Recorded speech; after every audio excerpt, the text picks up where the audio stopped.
I shall resign the presidency effective at noon tomorrow.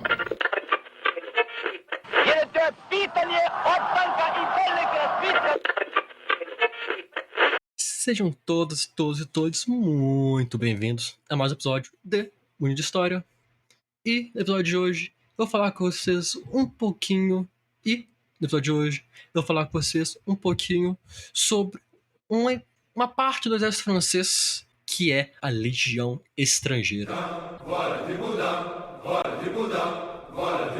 Mas o que é a Legião Estrangeira?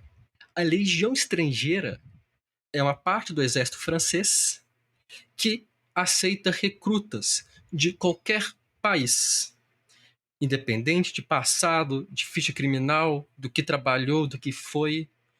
A pessoa tendo entre 17 e 39 anos, sabendo ler e escrever, ela pode se alistar na Legião Estrangeira, sendo de qualquer país. Isso que torna essa parte do exército francês única. São pessoas de todo o mundo lutando em nome da França, ou apenas lutando em uma unidade francesa. Mas como começa a história da Legião Francesa? A história da Legião Francesa começa em 1830, quando o rei francês Louis Philippe, após o poder depois de todas as conturbadas crises na França, decide criar essa unidade militar, onde qualquer pessoa de qualquer nacionalidade pudesse lutar, com a ideia de proteger e expandir os domínios coloniais franceses, em especial na Argélia. Para quem não sabe, a Argélia foi um domínio colonial francês e, durante o século XIX, o líder berbere Abd al-Qadrim, peço perdão à pronúncia, não entendo muito árabe, mas esse líder exercia uma grande luta contra a ocupação francesa. E justamente para combater esse líder berbere que a Legião Francesa passou a atuar. Porém, poucos meses depois de começar a atuar na África, eles foram enviados para lutar na Espanha, na Guerra Civil Espanhola, ao lado da rainha Isabel II. Dos milhares de soldados enviados, à Espanha, cerca de 500 sobrevivem apenas. Então a legião é dizimada. Então é necessário recriar essa legião, que ocorre em 1835, com o rei Luís Filipe, cria a Legião Estrangeira, que é essa que parece até os dias de hoje, e chega a ter 3.000 soldados em 1837. Para você terem uma noção, o contingente atual da Legião Estrangeira é de aproximadamente 8, 9 mil. Então, é um contingente muito grande. E continuaram nas suas lutas contra o Al-Qadir. Porém, as lutas não estavam tendo muito sucesso. Tanto os ataques, as defesas das vilas, das cidades, levando então a trocar a liderança da região, do combate da região, para o Thomas Bugeaud, que passou então a colocar a Legião Estrangeira para atuar na frente de combate, sendo os primeiros a avançarem com estratégias de ataques rápidos e de surpresa, o que gerava alguns danos, porque esses ataques geravam a morte de civis e cavalos para impedir que as cidades fossem alertadas, e também era proibido proibido a captura de prisioneiros, já que atrapalharia a estratégia. Eu não posso afirmar, porque não achei relatos, mas é muito provável que prisioneiros de guerra, tenham sido mortos pela legião, pelos franceses, pelos legionários, por conta dessa estratégia. E é interessante ressaltar que a Legião Estrangeira não atuou apenas nas ideias coloniais, nas defesas coloniais. Atuou na Guerra da Crimeia, nas guerras de independência da Itália, e chegou até mesmo a atuar na América, na Guerra Franco-Mexicana, a intervenção militar francesa no México. E é justamente sobre isso que eu quero falar com vocês.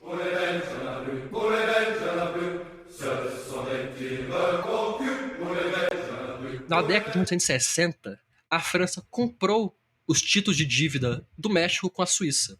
Então agora o México deveria pagar todo o dinheiro à França. Porém, eles deram calote. Percebendo isso, a França, sob o comando agora de Napoleão III, decidiu intervir militarmente no país, com o objetivo de não apenas forçar o pagamento da dívida, mas também instalar Maximiliano III no poder, recriando o Império Mexicano, ou criando o Segundo Império Mexicano. Primeiramente, 3.000 soldados franceses, britânicos e espanhóis foram enviados. Soldados, pode dizer assim, não do exército francês normal, não da legião estrangeira. Esses 3.000 soldados foram derrotados de maneira humilhante. Cerca de mais 40.000 soldados foram enviados, mas a guerra ainda estava difícil. Com táticas de guerrilha e conhecendo bem o terreno, os mexicanos estavam dando muito trabalho aos franceses. E é por isso que em março de 1863, cerca de 2.000 legionários foram enviados da África para o México. Porém, para a decepção dos legionários, eles não iriam atuar na frente de batalha. Eles iam atuar escoltando, ou seja, protegendo os comboios de transporte. E, para piorar a situação, os legionários depararam com um inimigo sorrateiro, silencioso, mas extremamente letal: as doenças. Malária, tifo, febre amarela e outras doenças que na época nem haviam registro na medicina avançaram com força sobre a legião estrangeira.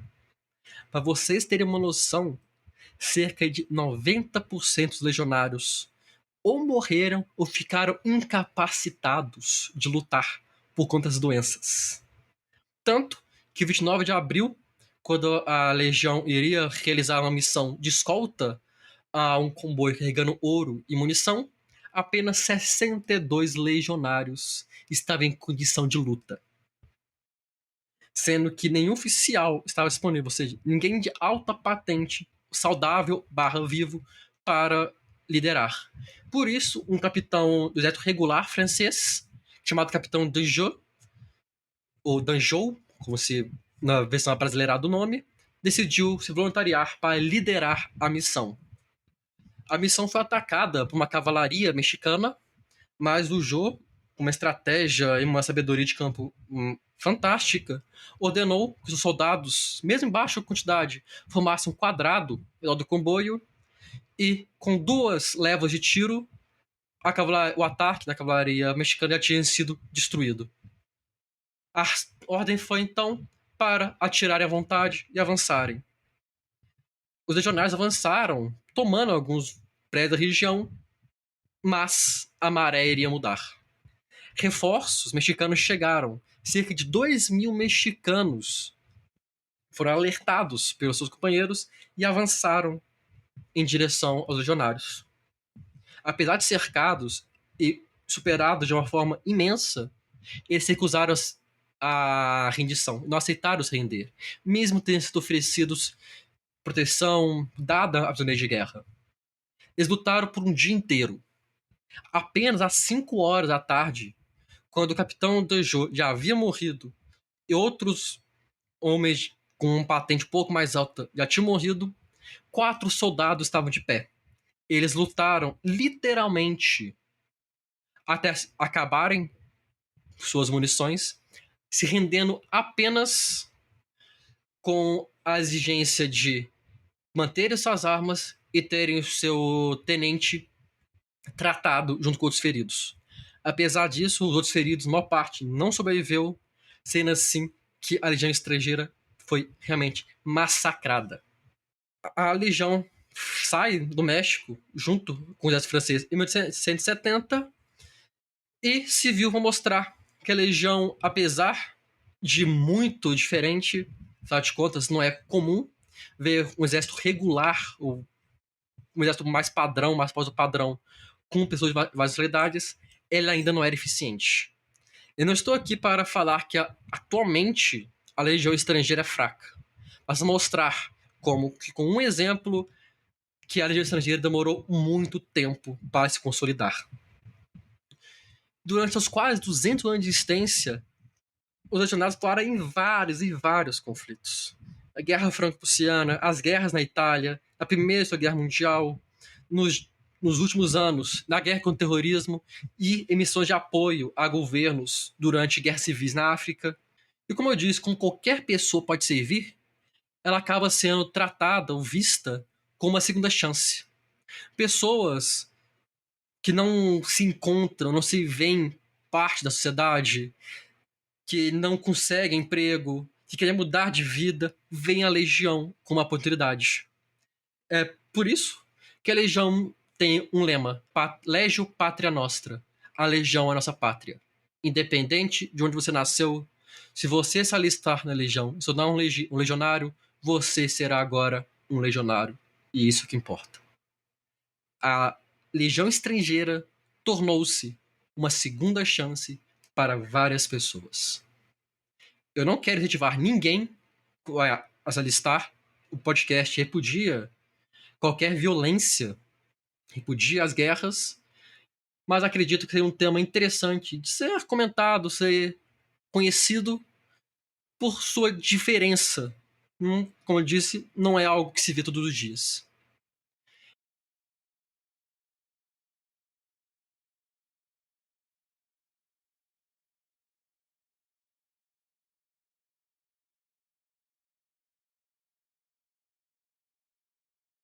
Eu agradeço a todo mundo que escutou o podcast até aqui. Peço desculpa por novamente o episódio sair na terça-feira. Eu estava tentando entrar em contato com a Legião para tirar algumas dúvidas, mas não foi possível, infelizmente. Mas, de qualquer forma, muito obrigado a todo mundo que escutou. Muito obrigado ao Felipe por financiar o nosso podcast.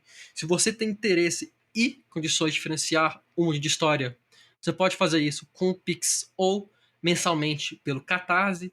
Todos os dados estão lá no nosso Instagram, @Mundo de História. Aproveite e nos siga no Instagram, no Facebook, na nossa página Mundo de História, e no Twitter, Mundinho de Ist. Nós estamos sempre postando lá os episódios. O podcast está passando por algumas mudanças esse ano para melhorar o conteúdo. Então fiquem atentos e atentas e atentes que muito conteúdo bacana vai vir por aí. Aproveito também para ressaltar que vocês podem mandar sugestões de episódios ou de temas em qualquer uma das redes sociais. Eu posso estudar, tentar trazer o professor para falar sobre. E no mais, muito obrigado. Compartilhe esse podcast com seus amigos, familiares e vejo todos vocês no próximo episódio.